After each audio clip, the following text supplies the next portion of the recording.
ఆయన అనుభవించినాడు కదండి, అందుకని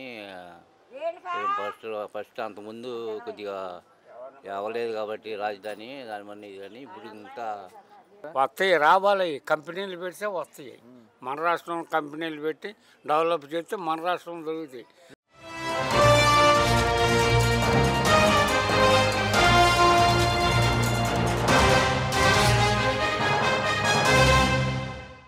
బాబాయ్ గారు మీ పేరేంటి? కనుమూరి వెంకటేశ్వరరావు అండి. ఓకే, ఎట్లుంది పరిపాలన? ఎట్లుంది చంద్రబాబు నాయుడు పరిపాలన చూస్తున్నట్లయితే ప్రజలకి ఎంత దగ్గరలో ఉన్నారనిపిస్తుంది? బాగానే ఉందండి.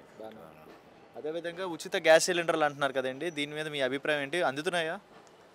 అందుతున్నాయండి. మరి కొంతమంది లేని వాళ్ళు అమౌంట్ కట్టించుకోవాలంటున్నారు కదా ముందుగానే. అమౌంట్ వేసి కొంతమంది లేని వాళ్ళకి అమౌంట్ అంటారు. మరి వాళ్ళు ముందుగా కట్టాలంటున్నారు కదా బుక్ చేసేటప్పుడు, అది కొంతమంది ప్రాబ్లం అవుతుంది. ఓకే, మరి ఇప్పుడు ఈ ప్రభుత్వం వచ్చిన తర్వాత మీకు పరిపాలన చూస్తే ఎలా అనిపిస్తుంది అండి? ప్రజలకి ఏమైనా మంచి రోజులు వస్తాయని నమ్మకం ఉందా? గెలిపించుకున్నారు కదా. ప్రస్తుతానికి ఇంకా 7 months కదండి అయింది ఇంకా. ఓకే, మరి అదేవిధంగా మనకి ఇక్కడ ఉన్న అంటే కరెంటు బిల్ ఎక్కువ వచ్చినా లైక్ స్థలాలు ఏమన్నా కూడా రేషన్ కార్డులు పీకేయడం కానీ, కరెంటు ఎక్కువ ఉందని చెప్పి పింఛన్లు పీకేయడం కానీ అలాంటివి ఏమైనా జరుగుతున్నాయి ఇప్పుడు? ఏం లేదండి, అంత బాగానే ఉందండి. అంతే బాగానే ఉంది. అంటే ఇదివరకు కొద్దిగా పీకేసేస్తున్నారు, ఎలా పడితే అలా ఉన్నాయి అన్నారు కదా, ఇలాంటి ఇబ్బందులు ఏమైనా చూస్తున్నారు ఇప్పుడు?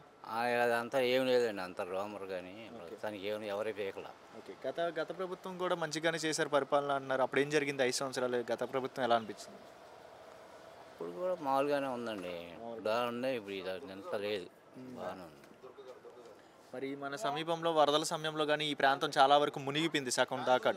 సో అప్పుడు ఆదుకున్నారా ఈ సమయంలో? బాగా చేశారండి. మొత్తం ఫైర్ వర్క్స్ రోడ్ కానీ మొత్తం ఇళ్ళన్నీ క్లీన్ చేసి బాగా చేశారండి. చంద్రబాబు నాయుడు చూస్తున్నారు కదండి, పెద్ద సీనియర్ లీడర్ కదా ఆయన. మరి రాబోయే రోజుల్లో మంచి పిల్లలకి భవిష్యత్తు ఇస్తాడని నమ్మకం ఉందా? మంచి పిల్లలకి ఉద్యోగం ఆయన అనుభవించినాడు కదండి, అందుకని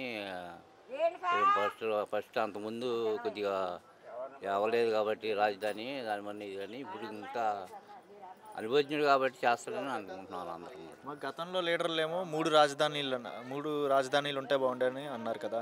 ఈయనేమో ఒకటే ఉంటే అమరావతి చాలా మంచిగా ఉండిద్ది అంటున్నారు. 3 ఉంటే బెస్టా, 1 ఉంటే బెస్ట్? అన్నీ ఒకే చోట దగ్గర ఉంటేనే బాగుంటుంది కదా, అక్కడెక్కడ ఇక్కడ షార్ట్ అనేవాడు బాగుండదు కదా.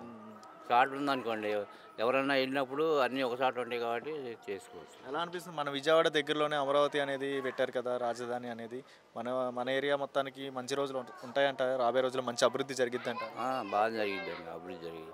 ఎందుకంటే అటు ఇప్పుడు సికింద్రాబాద్ హైదరాబాదు పక్కన ఎలా ఉన్నాయో మనకు కూడా విజయవాడ గుంటూరు మొత్తం హైలైట్ అభివృద్ధి బాగున్నాయి. ఇదివరకు పిల్లలు అంటే వేరే దగ్గరికి వెళ్ళి చదువుకొని వేరే దగ్గర జాబులు చేయాల్సి వచ్చేది. ఇప్పుడు వాళ్ళే మన దగ్గరికి వచ్చి జాబులు చేసుకొని మన దగ్గర మన ఇంటి ముందే మన కళ్ళ ముందే తిరుగుతారంటారు. రాబోయే రోజుల్లో పిల్లలు ఉద్యోగాలు చేసుకున్న సౌకర్యం తీసుకొస్తా అన్నారు కదా చంద్రబాబు నాయుడు, తీసుకొస్తారా లేదు? ఆయన అనుభవించాడు కదండి, ఇంతకుముందు బాగా చేశాడు, ఇప్పుడు కూడా అలా జరిగింది అనుకుంటున్నాం సార్. ఓకే, జాగ్రత్తగానే వస్తాయి. బాబాయ్ మీ పేరు? ఎం సూర్యనారాయణ. ఎలా ఉంది బాబాయ్ మరి చంద్రబాబు నాయుడు గారి పరిపాలన? అవుతుంది, పర్వాలా, బాగానే ఉంది. కానీ రాబోయే రోజుల్లో కూడా బాగానే ఉంటుందని నా ఉద్దేశం. మంచిగానే చేస్తున్నాడు ఇప్పుడు వరకు. బాబాయ్ ఇప్పుడు మీరు చంద్రబాబు నాయుడు గారిని ఆయన ఎన్నోసార్లు సీఎంగా ఉన్నది చూసి ఉంటారు కదా, మరి ఇప్పుడు అభివృద్ధి పరంగా చూసుకుంటే ఎలా ఉండబోతుంది అనుకుంటున్నారు మన ఆంధ్రప్రదేశ్? మరి మనం ముందు చూడాలి ఇంకా. ఎందుకంటే ఒకసారి గెలిచాడు, ఓడిపోయాడు కదా. ఈ ఎవరు రాజశేఖర రెడ్డి గారు కొడుకు వచ్చి అబ్బో నేను అవి చేస్తాను, కానీ ఎవరికి ఇచ్చింది ఏమి లేదు. ఆయన ఎందుకు బాగానే చేశారంట కదా, ఆయన ఏం చేశాడు? సంక్షేమ పథకాలు ఇచ్చాడంట, ఆడవాళ్ళకి ఇచ్చాడు పథకాలు, ముసలోళ్ళకి ఇచ్చాడు పథకాలు, కొన్ని ఇచ్చిన మాట వస్తున్నాయి, కానీ కొన్ని పనులు లాగేసేసాడు అంతే. మరి గతంలో చూసుకుంటే ఏదన్నా ఇళ్ల స్థలం ఉన్నా, ఇల్లున్నా, కరెంటు బిల్లు ఎక్కువ వచ్చినా, ఇవేమన్నా ఉంటే రేషన్ కార్డు తీసేశారు కదా ఎవరు గత 5 సంవత్సరాల్లో. మరి ఇప్పుడు జరుగుతుంది అలాగా? తీసేశారా నిజంగానే గత 5 సంవత్సరాల్లో? తీసేశారు.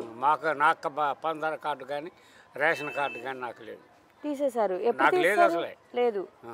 నాకు కేంద్ర గవర్నమెంట్ తర్వాత తీసేశారు. నీకు తెల్ల కార్డు లేదండి, పోదామని వద్దు అనుకోండి.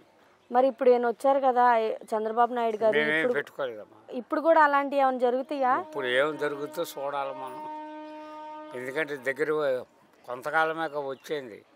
కానీ మాకు రేషన్ కార్డులు లేవు కదా నాకు. ఇక మేమేం చెబుతాం, పంచదార కార్డు లేదు, ఏమి కార్డు లేదు. మరి ఇంటే రాబోయే రోజుల్లో మంచి రోజులు వస్తాయంటారు. పిల్లలు ఎక్కడికి వెళ్ళినా వేరే రాష్ట్రాలు వెళ్ళిపోవాలి, వేరే లొకేషన్కి వెళ్ళి జాబులు చేస్తున్నారు. మన రాష్ట్రంలోనే చేసుకునే రోజులు వస్తాయంటారా? వస్తాయి, రావాలి. కంపెనీలు పెడితే వస్తాయి. మన రాష్ట్రంలో కంపెనీలు పెట్టి డెవలప్ చేస్తే మన రాష్ట్రం దొరుకుతాయి. ఈ జనరేషన్ అంటే ఏదో మనకి అప్పుడు అంటే పాపులేషన్ కానీ ఏదైనా తక్కువ, అవును. మరి ఇప్పుడు ఏంటో ఎక్కువ ఉంది. మరి ఇప్పుడు ఎలా ఉంటుంది? ఆ రోజుల్లో ఇందిరాగాంధీ టైంలో చదువులు లేకపోయినా సందులు లేకపోయినా జాబులు ఇచ్చింది మా తల్లి. ఎందుకంటే అప్పుడు కాంగ్రెస్ గవర్నమెంట్, ఇప్పుడు 3 గవర్నమెంట్లు మారిపోయినాయి. ప్రాంతీయ పార్టీలు వచ్చేసినాక మారిపోయినాయి ఇవన్నీ. జాతీయ పార్టీ ఉండాలి. అప్పుడు నెహ్రూ గారు వీళ్ళంతా గాంధీ. ఇప్పుడు ఈరోజు నేను 45లో పుట్టా, 45 నుంచి చూస్తానేమన్నారు బహుమతి దేవుని. ఇప్పుడు ఈ కాలంలోనే చంద్రబాబు నాయుడు కాదు, చంద్రబాబు నాయుడు ముందు గెలిచాడు, తర్వాత రాజశేఖర రెడ్డి కొడుకు ఎన్నో చెప్పి గెలిచాడు పథకాలని. కానీ మాకేం రావు గవర్నమెంట్ అంతే. చూడాలంటావు రాబోయే రోజులు ఎలా ఉంటాయో? ఏం బాగానే ఉంటాయి అనుకుంటున్నాం.